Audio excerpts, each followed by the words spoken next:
Redacted has learned from our sources of new death totals in Russia and Ukraine that we want to share with you. These numbers are incredibly hard to swallow. Until now, these numbers have not been fully reported on the Russian side specifically, because a lot of people would be upset to hear these numbers. As of today, December 18th, I'm going to throw up our non-pretty graphic here on the screen to walk you through this. The number of people killed in Ukraine, as of today, 1.3 million, 77,045. And here's how that breaks down. Ukrainian soldiers killed is 1,009,367.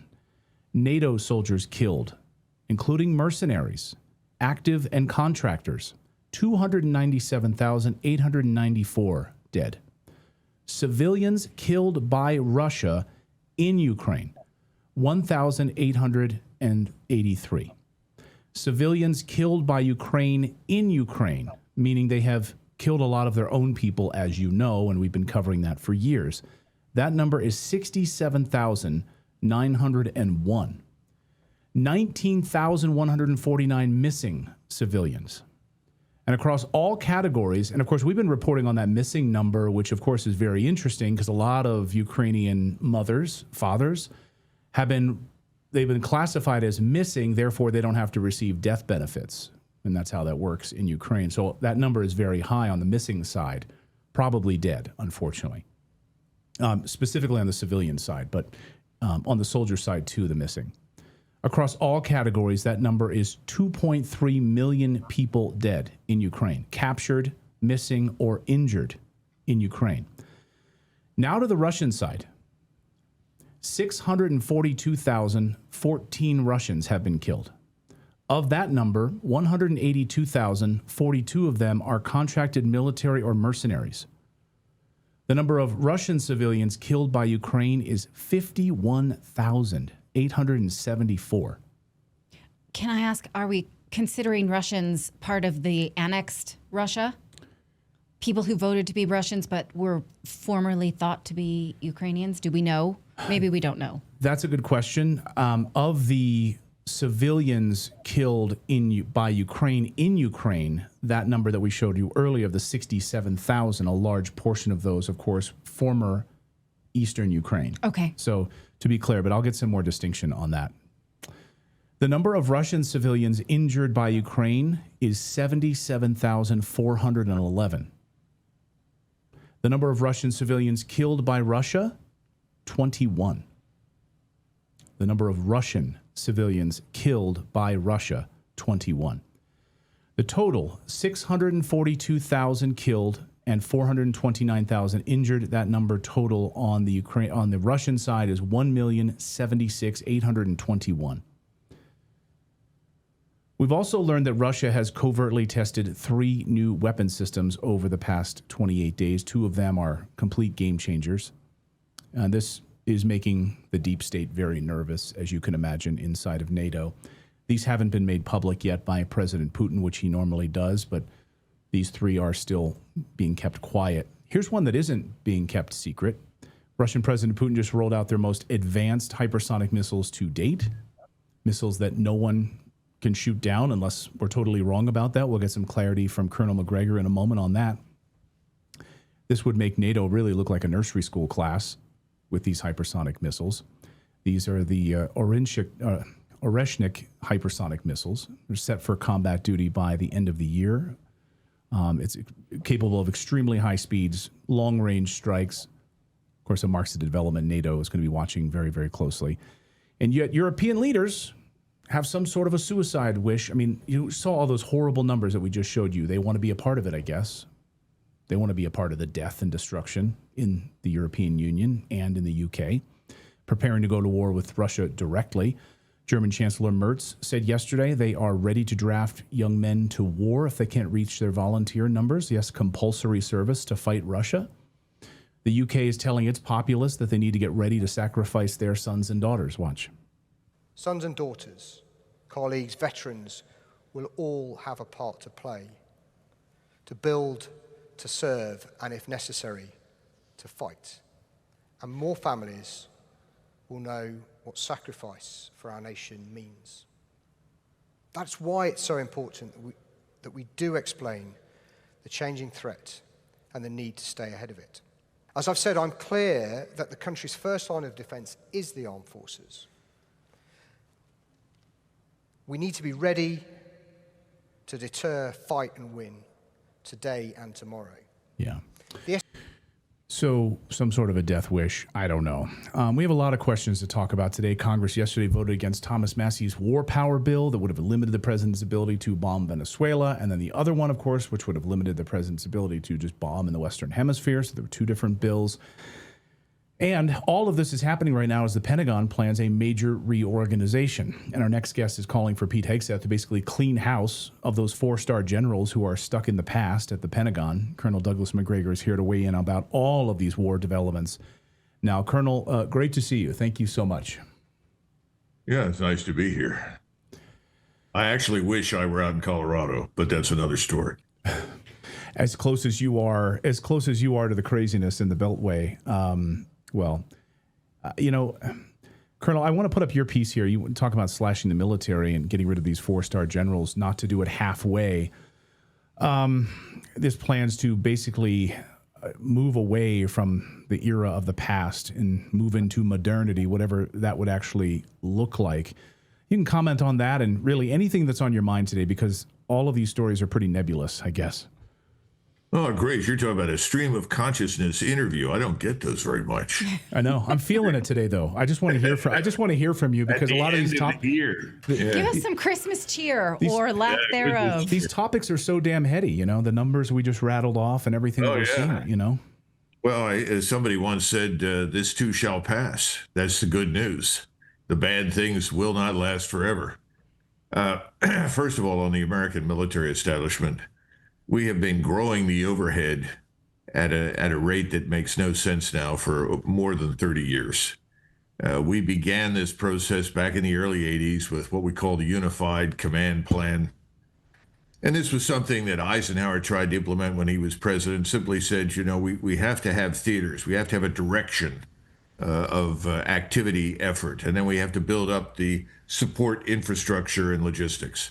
We finally got around to that with the Unified Command Plan. And then, of course, by the mid-90s, it became pretty clear that, the justification for this pursuit of global military hegemony was no longer justified, and that we could ratchet back, if you will. We could skim or at least thin the overhead.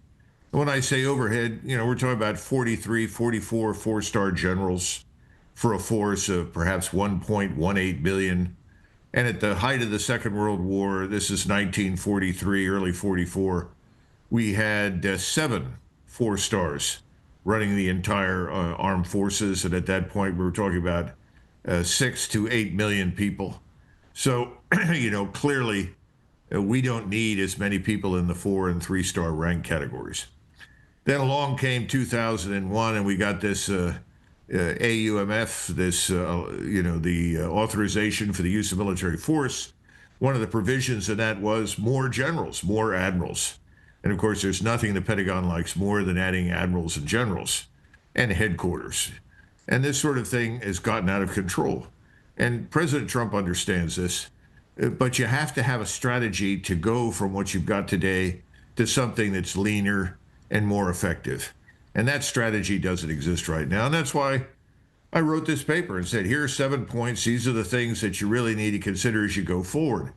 Because what I see happening in the Department of Defense, I'm supposed to say Department of the War, with the Secretary of War, is that they have some good ideas and they sort of say, well, that's a good idea. That's a good idea. Yeah, let's do that, without thinking through carefully the total reorientation of our military power to defense of the United States preeminently, primarily in the Western Hemisphere, and its vital interests. And those vital interests tend to revolve around access to something we call the global commons. That means air, sea, land, space that may be of importance to us, where there are minerals, resources, and so forth. And that's in everybody's interest. And we should be interested not only in our own access, but ensuring access for everybody else. Anyway, that's what it is in a nutshell. And could we go to that? Yes, we can. But you need a plan, a real strategy. And that was the outline of what I tried to present in that article. I don't want to go through it in detail. Everybody will become bored. And that's bad. So we want to keep everybody interested. So I'll tell you, read through the 7 points because it covers the waterfront. And can we do it? Yes. But are we going to get there with what we're doing now? No. And by the way, let's not confuse national defense with intervention in Venezuela.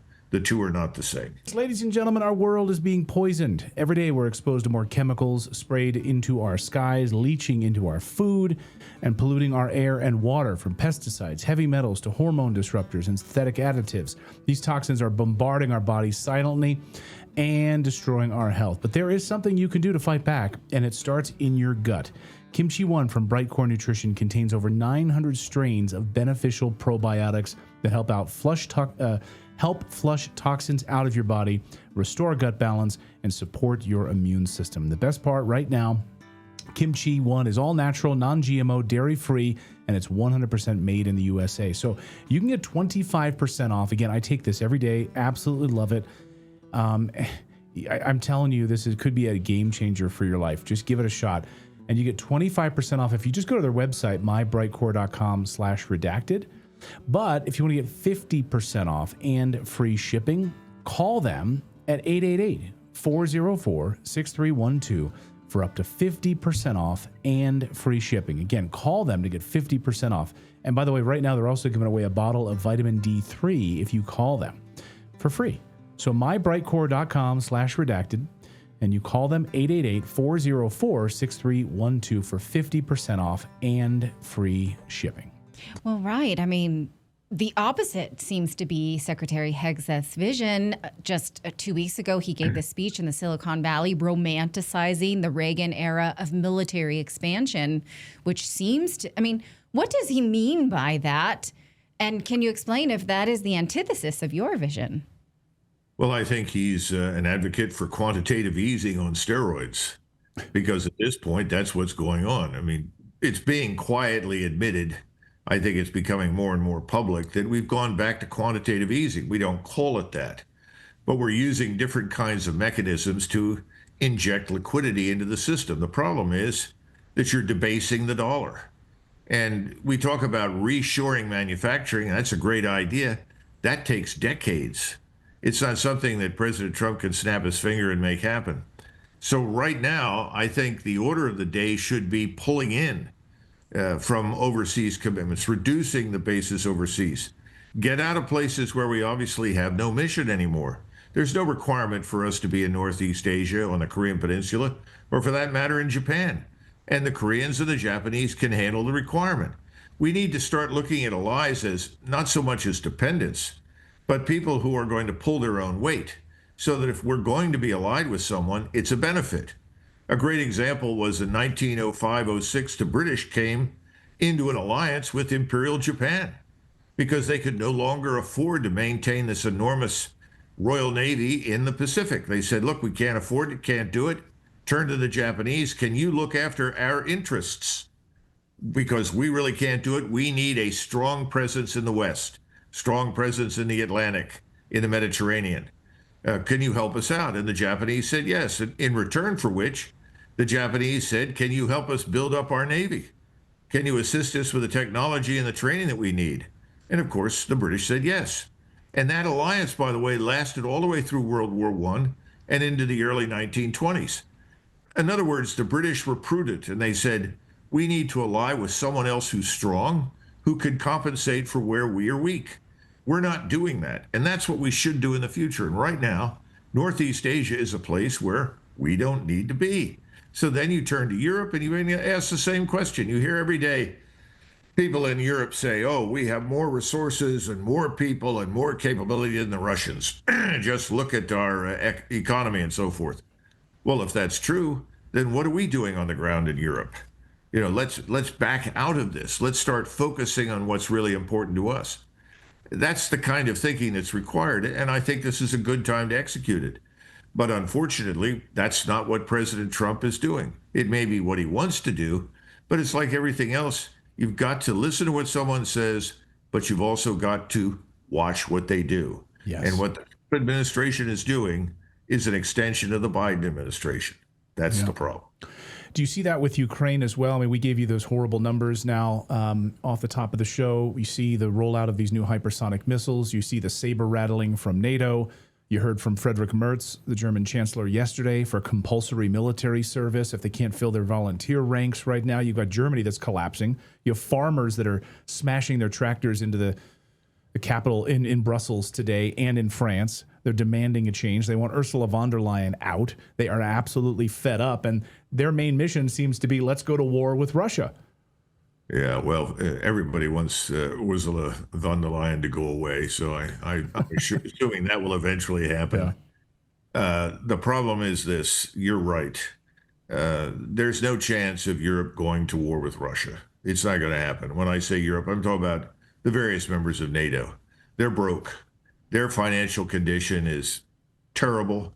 Their living standards are dropping like rocks, especially in Germany, but not just in Germany, in France as well. And this is the globalist regime or class trying desperately to keep the war going, because they know that when the war stops, when it becomes obvious that the Russians aren't coming and there will be no war, they're gone. Increasingly, people inside Germany and France and Great Britain are figuring out that they've been lied to. What's really depressing is to listen to someone like that British officer who really has an obligation to tell the truth, just spew out this crazy fiction about a war that Britain absolutely positively does not need to fight and would be suicidal for Britain to even seriously consider. But, you know, you've built this mountain of lies on the assumption that Russia is something it's not. It's the Soviet Union. No, it isn't. It has all the land and resources that it needs. It doesn't necessarily want more territory. If the Russians were even close to what people describe them as being, they would already be on the Polish border. You know, they certainly have been willing to sustain losses in order to kill the enemy and win. And they have just taken in hundreds of thousands of additional manpower that they're going to train and equip and put into the army. They are ready to fight. And that's what Putin's message was. And that's what everybody should hear very quickly. He said repeatedly, we're not interested in going to war with anybody in Europe. We're not interested in conquering Europe. And if you don't like the way we're conducting operations at Ukraine, you need to understand something.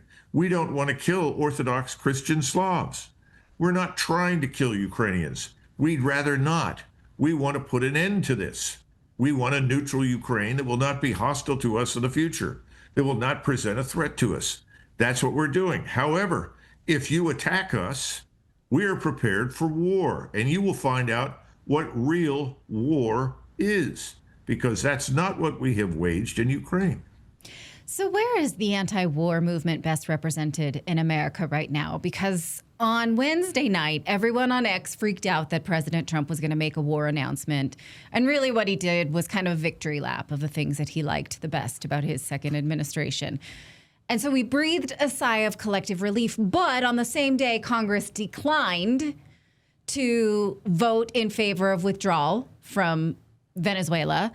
And the Senate passed the new defense budget, which prevents the president from withdrawing from Europe and South Korea. So Congress is saying, when you're ready, we're going to let you do whatever you're going to do whenever you're ready, sir. Both sides. Like dogs rolling over that, you know, you want to rub their stomach. So we didn't get the war announcement, but we are inching towards it in several hemispheres. So where is the anti-war movement best represented in American politics besides independent media? I think, interestingly enough, in the banking system and with the Fed, because we're going to go bankrupt. We are on the verge of complete financial disaster. And you can bring on Peter Schiff or Luke Groman or Mohammed El-Arian or Nassim Taleb or anybody else. They will all tell you the same thing. Taylor Kenney, Natalie Brunell, they're out there and they've been telling you exactly what's coming. Nobody has listened. And the goal is to anesthetize the American people. What do you do with them? You tell them everything's fine. I'm giving you more freebies next year, more free money, lower taxes. And in the meantime, we have this button over here and it says print more money, and they hit the button and out comes more dollars. that flow into people's bank accounts. And they're saying, don't worry, be happy. It's not going to last. We are on the verge of free falling into an abyss, the likes of which no one has seen since the Depression. And everybody with a brain knows that and has said so. Now, in the meantime, why is Congress not recognizing this? Because it's not popular. They're afraid to tell the truth. It's easier to lie, frankly. And remember, every congressman wears a little American flag up here on the lapel. And that's so in the left hand, he has the flag he waves. And the other hand is held out for the lobbyists, whoever they are, whether it's the Israel lobby, the pharmaceutical lobby, the agricultural lobby, whatever it is, Monsanto, all the big donors. And that's what's happening. And they know that their donors won't give them any money unless they spend money. All you have to do is ask the average congressman or senator, what do you do up here in Washington, D.C.? And they will tell you, we spend money. Yeah. And they say, if we don't spend money, we have no job. That's what we do. And we're rewarded for spending money by donations. And we're rewarded by our constituents. We get reelected because we keep shoveling money in directions that are rewarding to us, whether they make any sense. In other words, there is no national interest involved. It's a collective interest, but it's a collective interest in self-enrichment and perpetuating themselves in office, and that's it. And no one is going to figure this out until we collapse, and that's what we're going to do in 2026. Something else that's not in our national interest, and that's a great answer, Colonel. We'll get you out of here on this, though, which is we have no interest. Ask any American, do you have an interest in being in Syria? And I'm sure the families of those soldiers who just landed on the tarmac, President Trump, Pete Hegseth there, saluting as the caskets are rolled out of these American service members who were killed in Syria for what? Colonel, why are we there, and why did these men have to die?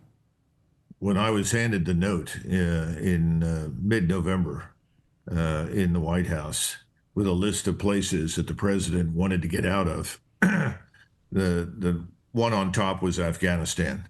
And then underneath it said, if you can do it, get us out of Iraq, Syria, and then there was some discussions about reducing our presence in Germany and so forth.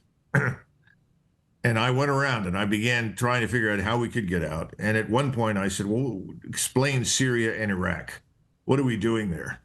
And I got a mix of answers, but I said, it doesn't make any sense to me. We no longer have a mission there. I'm sure there are still ISIS remnants, but there will always be ISIS remnants in that part of the world. And I was finally told we have to be there for Israel.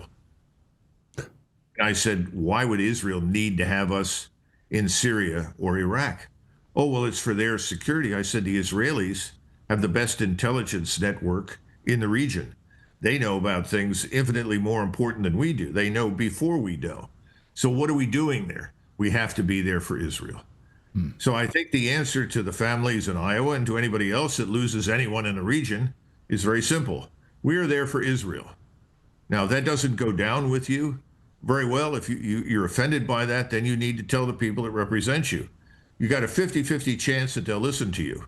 But as long as they get the stipendium from the particular lobby that keeps them in office, if you're in Iowa or Nebraska, you're going to listen not just to the Israel lobby, you're going to listen to the people that represent the agricultural interests.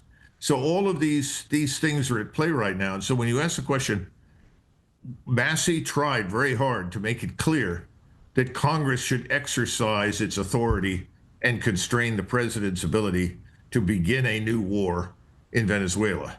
And he got nowhere. What happened to the Constitution? What happened to the history of this country and the understanding we have that you've got to go and get a declaration of war from Congress? Well, it went out in 1965. It's never come back.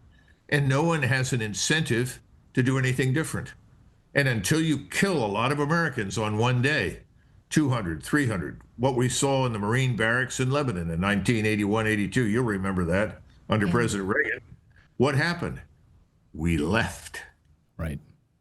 And until that happens, and it could in Venezuela, we don't know, nothing will change. Whose babies have to die for that to happen? That's the thing that haunts me, is that Matt Gaetz put up a bill to withdraw from Syria in 2023, and it went nowhere. And the media instead framed him as a pervert so that they didn't have to face this reality. Those boys would be alive if Matt Gaetz' bill had gone anywhere. And that's haunting, isn't it? Well, it's worse than haunting. It's just a national disgrace. Yeah. But you have to turn back to the American people. And remember, Obama tried to launch strikes into Syria. He had an entire strike package ready to go. We were going to intervene in Syria. Everybody was cheering our intervention in the Syrian civil war. McCain, Graham, everybody. And suddenly it all fell apart because Americans called the White House and they called Congress.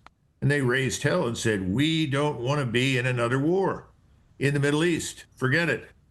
And so Obama came to the podium where he was going to announce the strike, and he announced that he's not going to strike, and he walked away.